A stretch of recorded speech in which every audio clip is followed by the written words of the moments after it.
Hey everybody, Craig Deluz here from the Firearms Policy Coalition headquarters.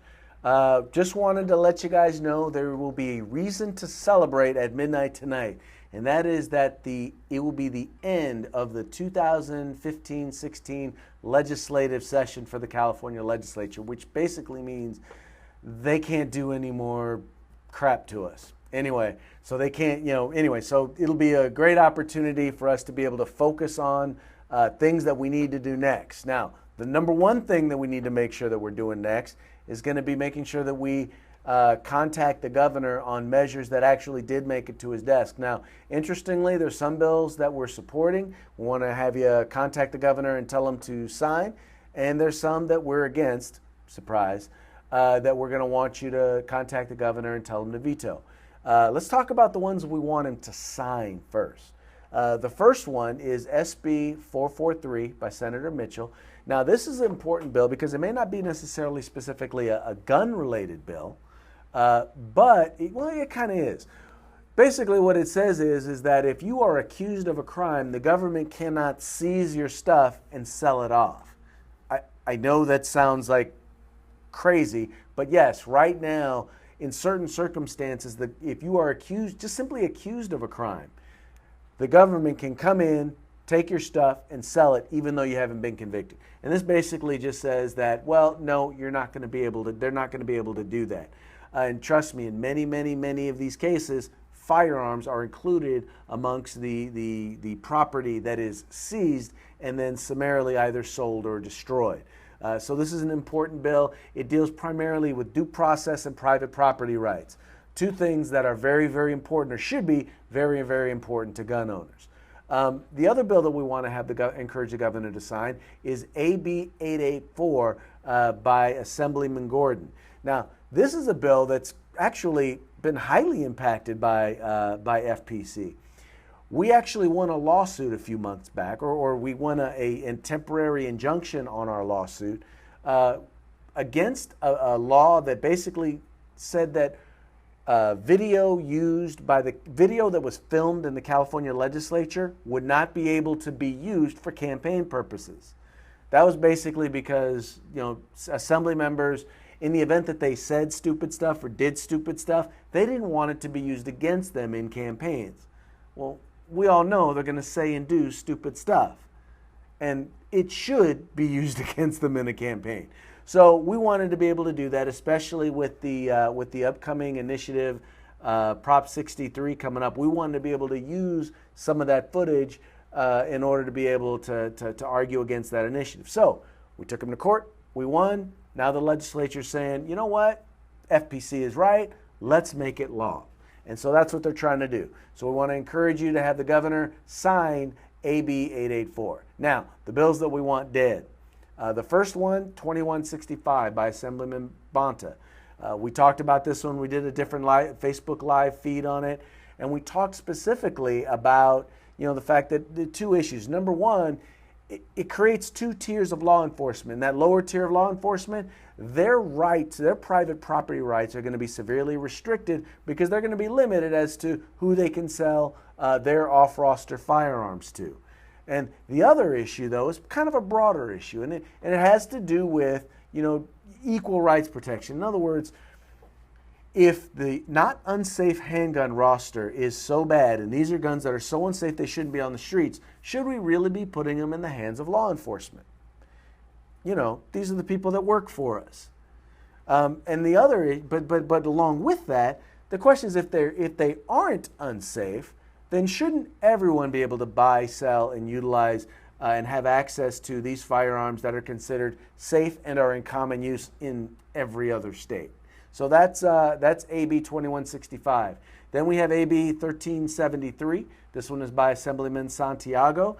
This is a free speech bill, but it specifically deals with free speech relating to firearms.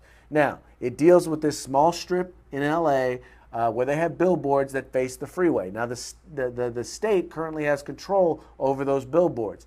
They are giving control of those billboards over to the city of Los Angeles. But they have one proviso, and that is this, is that they have a restriction on what can be advertised. can't be sexually explicit material, and it can't promote tobacco or it can't promote firearms.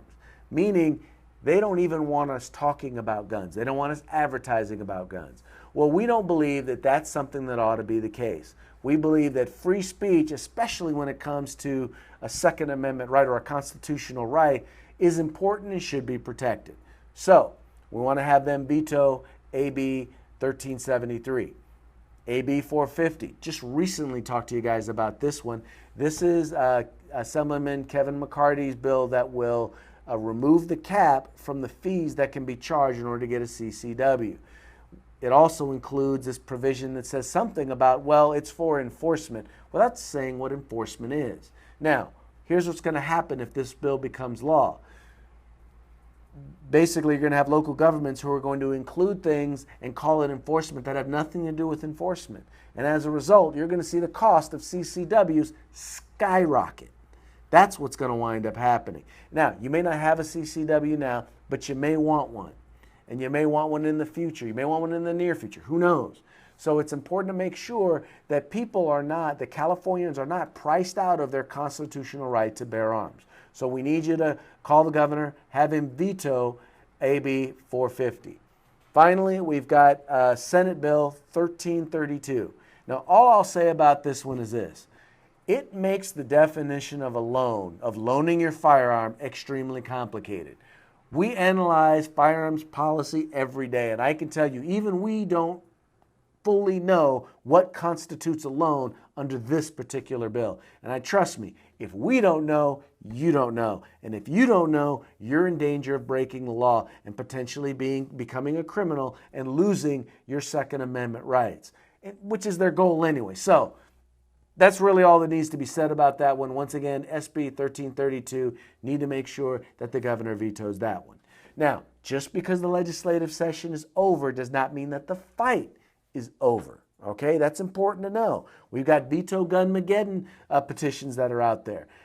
You need to make sure, if you have not already gone out and signed the petitions, make sure you do so. Don't just go out and sign one. You need to make sure you sign all 7 and look at them. Make sure you're not signing the same one 7 times. Trust me, it's happening. So make sure you get out there and you do that. If you don't know where to go, you can go to, it's either vetogunmageddon.com or vetogunmageddon.org, but it's vetogunmageddon. So make sure you go there. You can find a location nearest you where you can go and sign your petitions. We also have to deal with the regs, the regulations that are going to be dealing with some of these gunpocalypse bills that were signed into law.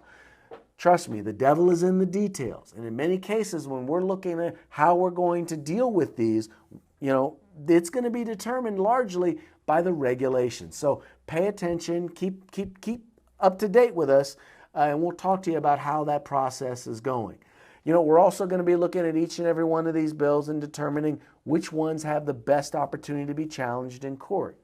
So, then we've got Proposition 63, which is still on the ballot. And I know that a number of things that are in 63 were already signed into law, but trust me, watch my video on this one, or watch our video on this one, because trust me, it can get worse. If Proposition 63 becomes law, it will get worse.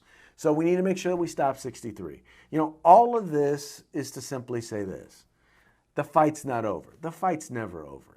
They are not resting. The folks who want to take away your civil rights are not resting.